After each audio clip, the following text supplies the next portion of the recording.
And Batman One Dark Knight issue number 1 is both written and art all done by Jacques, with letters by Clem Robins. And this book begins at night in a heat-stricken Gotham, a heat that has caused petty crimes to go up. But also during this time, Batman is overlooking a convoy that is moving a prisoner, codenamed E.M.P, from Arkham to a more secure location at Blackgate Prison. However, little does he know that he's being kept track of from the ground by a gang called the Z-Boys.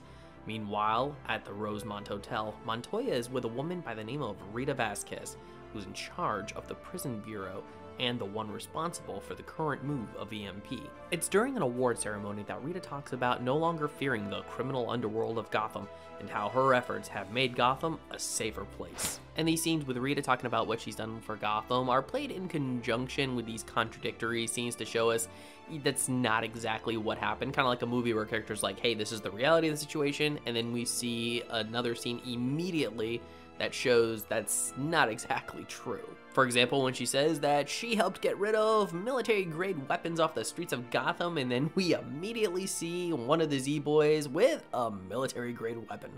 And I think this is an interesting scene because it does show kind of how naive Rita is to the corruption of Gotham. Not to mention, it did kind of get a chuckle out of me because, you know, she's all like, hey, this is what's up, and the book's all like, psych, nope. It's then that during her speech, the Z-Boys manage to blow up the truck with E.M.P inside, which quickly makes its way back to Rita and Gordon when we cut to Batman swooping in on the Z-Boys, knocking them out. He then heads over to the truck where we see E.M.P, who looks rather weak. Suddenly, another shot is taken by the Z-Boys, who make it clear the intention is to kill E.M.P, and may as well take Batman with it. This distraction caused Batman to lose focus, and E.M.P manages to escape.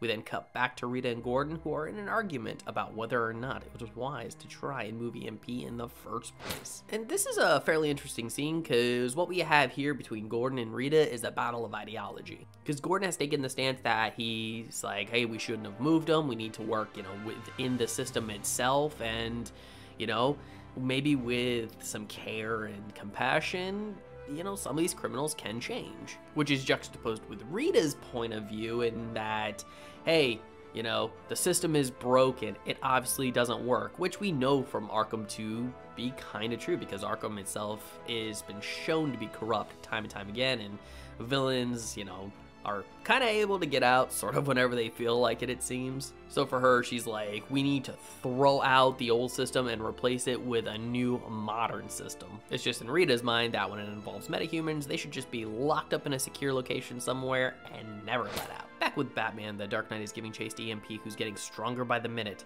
The Z-Boys also see the direction they're heading and begin their pursuit as well.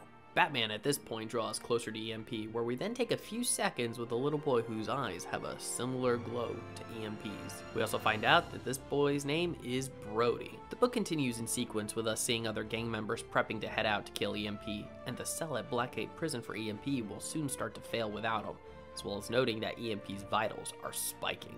Batman at this point has chased E.M.P to Broadway, with the gang shooting at them to boot, and E.M.P's energy is getting ready to explode. It's then that E.M.P is hit by a Z-Boy and falls, shouting Brody's name. And he lands on the bat signal, which causes an extreme surge and knocks out every light and power supply in Gotham. The book then begins to wrap up with Brody seeing that all of Gotham's power is out, Batman finding E.M.P alive but unconscious and attaching a device to him to subdue his power, and picking him up to begin their walk to Blackgate Prison. And I'll say it was entertaining. The story definitely has a lot going on, as there's these kind of like extraction vibes along with like the Warriors, especially now that Batman's got to wade through probably countless gangs that are all trying to kill E.M.P for some reason. What that reason is, we may soon find out. And it will definitely be a trek because, you know, from the start point to the end point, it was 6.5 miles. Batman's kind of off kilter a little bit. Those maps are really awesome, by the way. But still, no Batplane, no Batmobile, and most likely all of the electric tech on his utility belt is fried. Which means that the Dark Knight is going to have to use his wits and his intelligence to get E.M.P to Blackgate Prison.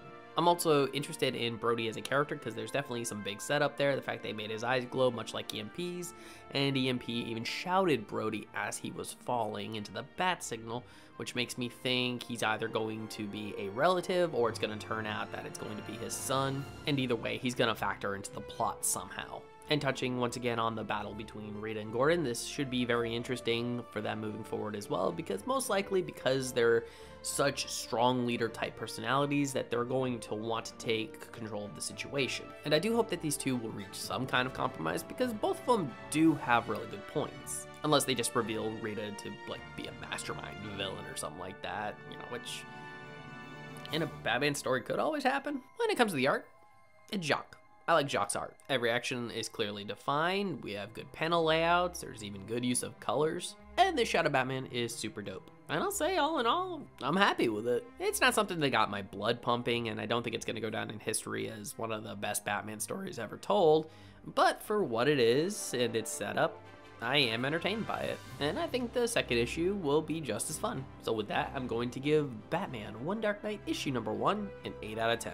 So Batman One Dark Knight issue number 1, what did you think about this book if you've read it? I'd love to hear your thoughts. And if you liked this video, I'd love it if you'd smash that like button, share it with some friends, subscribe if you're not subscribed already, and ring that notification bell for more comic book content. And if you're wondering what to watch next, consider one of these 2 videos.